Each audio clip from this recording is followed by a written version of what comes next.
Welcome back to my English spoken channel English बोलो number 1।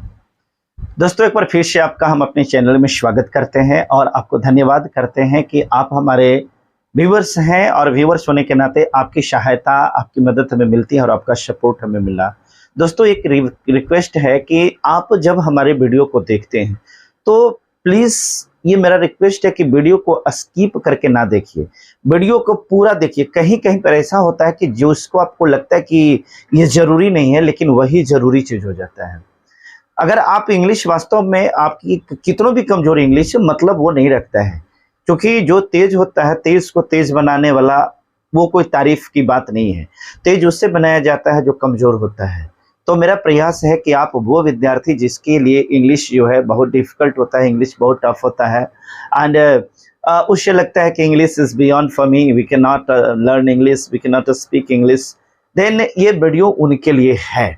और हाँ, this is my guarantee for the sole candidates they want to speak English कि यदि आप हमारी इस वीडियो इस चैनल पर कंटिन्यू आप रहते हैं तो सर्टेनली है, इट इज़ 100% श्योर दैट आपको अंग्रेजी बोलने में कहीं से कोई डिफिकल्टी नहीं होगी। बशर्ते ये जरूरी है करत करत अभ्यास को जड़मती होत सुजान रसरी आवत जाते शिल्पिक परत निशान। जैसा कि आप सबको पता है कि एक बार नहीं, बार बार प्रयास करने से कोई भी चीज संभव होता है। और इंग्लिश स्पोकन के बारे में मैंने आपको पहले बता दिया कि English spoken is fully depends upon your practice, how much you are taking the practice. If you are taking few practice, it means you are getting few. If you are taking more practice, it means you are getting more. So what is your destination? What do you want to achieve? आपका target क्या, आप कितना achieve करना चाहते हैं, totally depends upon your hand. आइए आज के इस वीडियो में हम आपको आगे बढ़ने से पहले निवेदन करते हैं, जो हमारे चैनल्स को पहली बार देख रहे हैं, आपसे हमारा गुजारिश है कि कृपया कर हमारे इस चैनल को सब्सक्राइब कर लीजिए और बगल में जो घंटिया के चित्र है उसको भी दबा दीजिए, इसलिए कि वो करा दबाइएगा तो जैसे ही हम वीडियो आपको डालेंगे तो आपके स्क्रीन में पर टनटना करके घंटी बजेगा और बता देगा, घंटी नहीं बजेगा, मैसेज जाएगा और आपको समझ में आ जाएगा कि यह हमारा वीडियो अपलोड हुआ है और आप उसको फटाक से ना खोल करके झटाक से ना वहीं से देख लीजिए। तो आइए, देरी क्यों करते हैं। हाँ, अच्छा लगेगा तो लाइक करना है और अपने दोस्तों के पास, ग्रुप के पास में शेयर करना है। तो आइए, आज हम क्या सीखने वाले हैं। आज हम सीखने वाले हैं वैसे वाक्य जो हम टेंस से जुड़े हुए कहते हैं। जी हाँ, आज हम प्रेजेंट कंटिन्यूअस के बारे में सीखेंगे कि प्रेजेंट कंटिन्यूअस क्या होता है, प्रेजेंट कंटिन्यूअस के वाक्यों का ट्रांसलेशन कैसे बनाए जाते हैं। हाँ, आपको लग रहा होगा कि फिर हम ग्रामर के डीप लेवल में जाएंगे। नहीं नहीं नहीं, मुझे ग्रामर सीखना, मैं ग्रामर आपको नहीं सिखा रहा हूँ। I am not teaching you grammar, I am teaching you how to speak English. ये मेरी कोशिश, मैं आपको ग्रामर नहीं सिखाना चाहता हूँ, लेकिन जरूरी है। यदि हम उस पर डिस्कशन नहीं करें थोड़ी सी भी, तो आई थिंक आधार तो बनना चाहिए, बेस तो है ना। तो इसलिए मैं नाम ले रहा हूँ प्रेजेंट कंटिन्यूअस का। प्रेजेंट कंटिन्यूअस के वाक्यों का ट्रांसलेशन कैसे बनाएंगे, आज हम इसी बात की चर्चा इस वीडियो में करेंगे। आइए, देर क्या करना है। नो आइडेंटिफिकेशन, कोई पहचान नहीं, नो स्ट्रक्चर्स, कोई स्ट्रक्चर्स नहीं, बस directly come to the how to make the translation. बस ट्रांसलेट कैसे करें। अब दो तीन चीज आपको समझना है। पहला चीज ये समझना है कि देखिए, क्रिया तो आप काम समझते हैं, उठना बैठना, खाना पीना, चलना फिरना, गाना बजाना, रोना धोना, मारना पीटना, हंसना हंसाना, पढ़ना पढ़ाना इत्यादि, ये सब क्रिया है, काम है। अब इन्हीं कामों को टेंस के अकॉर्डिंग, अर्थात समय के अकॉर्डिंग, काल के अकॉर्डिंग जो होता है ना, इसके रूप में चेंजिंग आते रहता है। बस वही तो टेंस में पढ़ना होता है। जैसे इसके पहले वाला में हम आपको बताए थे कि ताहती है, माने कोई आदत जब होता है तो आदत के लिए ताहती है। और जब हम कोई वर्तमान समय में, जैसे अभी बोल रहे हैं, उस समय जो काम को कर रहे होते हैं ना, तो उसको बताने के लिए प्रेजेंट कंटिन्यूअस का प्रयोग किया जाता है। ट्रांसलेशन डायरेक्टली तुरंत बन जाएगा, कुछ नहीं है, यूं चुटकी बजाएंगे ट्रांसलेशन बच जाएगा। जैसे आप मान लेते हैं, अब सबसे पहले तो अंग्रेजी सीख लीजिए। जैसे खा रहा हूं, तो खा रहा हूं इसका अंग्रेजी होता है I am eating. I am eating. अब आई एम ईटिंग के मतलब समझिए, आई एम के मतलब तो हूं हो गया, तो इसलिए हम आई एम लगा दिए। ईट तो क्रिया के रूप होता है, लेकिन आईएनजी रहा रही के लिए होता है। जब किसी क्रिया के साथ रहा रही रहेगा तो उसमें आईएनजी लगता है। जैसे खा रहा हूं, तो हूं की अंग्रेजी एम हो गया, आ खा रहा की अंग्रेजी ईटिंग हो गया। गा रहा हूं तो हूं की अंग्रेजी एम हो गया, आ गा रहा की अंग्रेजी सिंगिंग हो गया। अब इसी प्रकार से जा रहा है, तो है की अंग्रेजी एम तो नहीं होता है की अंग्रेजी तो इज होता है। तब यहां पर जा रहा है कि अंग्रेजी क्या होगा? थोड़ा सा दिमाग लगे, अरे लगाइए ना, बन जाएगा। थोड़ा सा दिमाग लगाइए। जा रहा है जी, तो है की अंग्रेजी तो इज हो गया, और जा रहा की अंग्रेजी, जाना की अंग्रेजी गो हो गया, और रहा रही की अंग्रेजी आईएनजी होता है, तब गोइंग हो गया। तो इज गोइंग अर्थात जा रहा है, जा रहा है इज गोइंग। हाँ भाई, जा रही है अभी तो वही होगा, इज गोइंग। अब रखिए, अब बात है जा रहे हैं रहेगा तो क्या होगा? सिंपल तो चीज है, हो था एम हो गया, और है तो इज हो गया।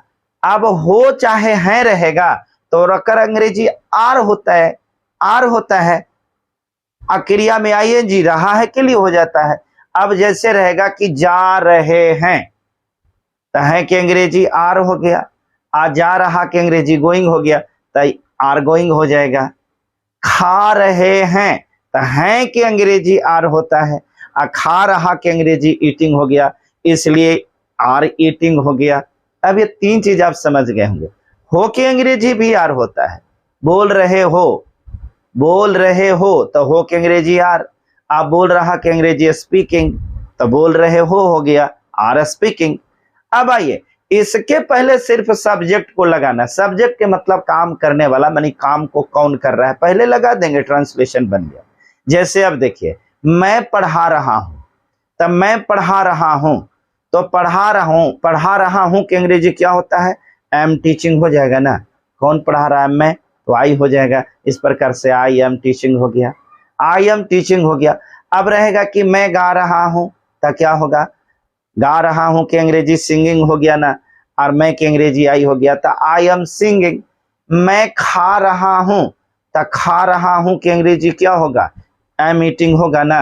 अरे हूं की अंग्रेजी एम हो गया, और खा रहा की अंग्रेजी ईटिंग हो गया, तो एम ईटिंग हो गया, तब मैं खा रहा हूं, तो आई एम ईटिंग हो गया। इस प्रकार से मैं पढ़ा रहा हूं, आई एम टीचिंग। मैं गा रहा हूं, आई एम सिंगिंग। मैं नाच रहा हूं, आई एम डांसिंग। मैं खेल रहा हूं, आई एम प्लेइंग। मैं देख रहा हूं, आई एम लुकिंग। मैं हंस रहा हूं, आई एम लाफिंग। इस प्रकार से प्रेजेंट कंटिन्यूअस में इसको बोलना है। अब रहिए इज के लिए, तो देखिए, रहा है, रही है रहेगा, है ना। तो रहा है, रही है, तो उसके लिए इज के साथ इज के साथ आईएनजी लगेगा। जैसे खा रहा है, तो इज ईटिंग हो गया। अब वह खा रहा है, तो ही इज ईटिंग। वह जा रहा है, तो ही इज गोइंग। वह हंस रहा है, तो ही इज लाफिंग। हाँ, ही इज लाफिंग। अरे इज के मतलब है हो गया, नाच रहा है, तो है की अंग्रेजी हम बोल दिए इज, और नाच रहा की अंग्रेजी डांसिंग। अर्थात आईएनजी तो रहा रही के लिए हो गया, डांस के मतलब नाचना होता है।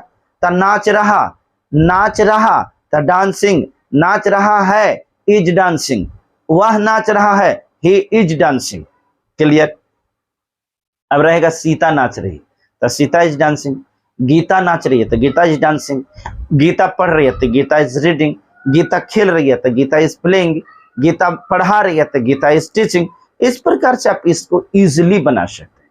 हाँ, अब हो और हैं वाला, तो इसमें कौन बड़ी बात है? हमने पहले ही बता दिया, हो और हैं के अंग्रेजी आर होता है।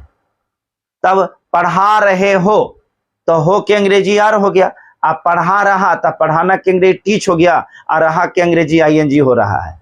तो अब इस प्रकार से पढ़ा रहे हो, तो आर टीचिंग हो गया, आर टीचिंग। अब ओकरा में रहेगा कि तुम पढ़ा रहे हो, तो यू जोड़ देंगे पहले, तब हो गया यू हो गया।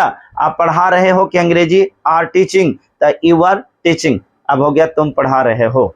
वे लोग पढ़ा रहे हैं, तो पढ़ा रहे हैं कि अंग्रेजी आर टीचिंग हो गया, अब वे लोग का अंग्रेजी दे हो गया था, दे आर टीचिंग हो गया। बस इस प्रकार से आप आसानी से बना सकते हैं। हाँ, एक चीज और, ये प्रैक्टिस आपको करना पड़ेगा, बिना प्रैक्टिस के संभव नहीं हो पाएगा। इंग्लिश बोलना आसान है, लेकिन प्रैक्टिस अगर होगी तो आपको प्रैक्टिस करना ही पड़ेगा। इस प्रकार से प्रेजेंट कंटिन्यूअस बोल सकते हैं। अच्छा, अब नेगेटिव बनाना होगा, तो जहां पर इज एम आर आ रहा है ना, उसी के बाद नॉट जोड़ दीजिए। जैसे मैं नहीं पढ़ा रहा हूं तो आई am not teaching, I am not teaching. वह नहीं जा रहा है तो ही इज नॉट गोइंग। वे लोग नहीं पढ़ा रहे हैं तो दे आर नॉट टीचिंग। हाँ, हम कभी ऐसा बोलते हैं कि शॉर्ट फॉर्म में इज के साथ इजंट कर देते हैं, आर के साथ आरेंट कर देते हैं। जैसे हम लोग नहीं जा रहे हैं तो वी आरंट गोइंग, हम लोग बाजार नहीं जा रहे हैं, we aren't going to market. हाँ, क्रिया के बाद लास्ट में जो भी चीज होता है ना, ऑब्जेक्ट को बाद में जोड़ते जाना, ओकरा में कहीं से कोई मिस्टेक्स नहीं होती है, वो बहुत सिंपल होता है। बस आपको यही इतना सीखना है, ठीक है। और आपको इसको समझने में कहाँ दिक्कत होगा जरूर आप हम बताइएगा। तो ये नेगेटिव ऐसे बना लेंगे। अब मान लेते हैं कि प्रश्न पूछना हो, कंटिन्यूअस में प्रश्न पूछना हो कि क्या वह आ रहा है, कभी कभी पूछते हैं ना कि क्या वह आ रहा है। तो अब देखिए, आ रहा है कि अंग्रेजी क्या होगा, इज कमिंग, तो इज कमिंग हो गया। अब देखिए, इज कमिंग आ रहा है। अब क्या, कौन आ रहा है भाई, आ रहा है कौन भाई, तो क्या वह आ रहा है। तो इज के जस्ट बाद में आपको उस सब्जेक्ट को रखना है। जैसे क्या वह आ रहा है, तो इज ही कमिंग हो गया, इज ही कमिंग। माने ऑक्सिलरी वर्ब और उस क्रिया के बीच में सब्जेक्ट को रख दीजिएगा तो आपको इंट्रोगेटिव बन जाएगा। क्या मैं पढ़ा रहा हूं, एम आई टीचिंग। क्या मैं सोच रहा हूं, एम आई थिंकिंग। क्या मैं देख रहा हूं, एम आई लुकिंग। क्या वे लोग देख रहे हैं, आर दे लुकिंग। क्या हम लोग खा रहे हैं, आर वी ईटिंग। ऐसे बहुत इजी। और ये इंट्रोगेटिव हो गया। हाँ, प्रश्न अब अगर क्या, क्यों, कैसे से पूछना होगा, तो ये इंट्रोगेटिव जो हुआ ना, इंट्रोगेटिव के ठीक पहले प्रश्नात्मक शब्द आपको लगाना है।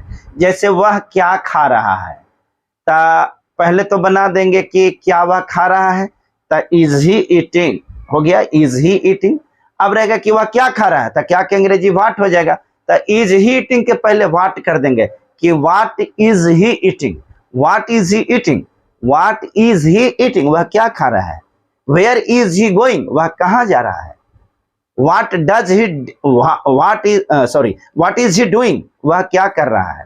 व्हाट इज ही थिंकिंग, वह क्या सोच रहा है। व्हाट इज ही स्पीकिंग, वह क्या बोल रहा है। व्हाट आर यू डूइंग, तुम क्या कर रहे हो। व्हाट आर यू थिंकिंग, तुम क्या सोच रहे हो। व्हाट आर यू डूइंग, तुम क्या कर रहे हो। व्हाट आर यू थिंकिंग, तुम क्या सोच। इस प्रकार से बहुत इजीली बना सकते हैं, बहुत इजीली बना सकते हैं। हाँ, अगर आपको कहीं से इसमें दिक्कत हुआ है तो आप जरूर हमको कमेंट कीजिए। आपके कमेंट का बेसब्री से इंतजार रहता है। मैं देखता हूं कि आप वीडियो देख रहे हैं और उस वीडियो को कमेंट वीडियो पर आप नहीं डालते, तो मुझे लगता है कि आप बिल्कुल ओके में चल रहे हैं।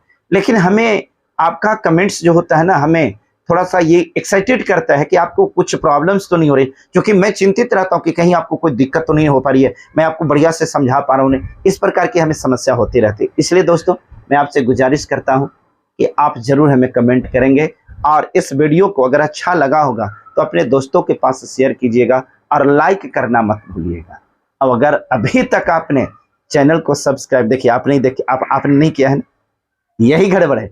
आप चैनल को सब्सक्राइब कर लीजिए। आपके चैनल को सब्सक्राइब करने से हमारा जोश बढ़ता है और बढ़िया बढ़िया वीडियो, आपको बढ़िया बढ़िया चीजों को लेकर के आने में हमें मदद मिलती है। चलिए, आज के लिए इतना ही इस वीडियो में, फिर मिलते हैं अगले वीडियो में।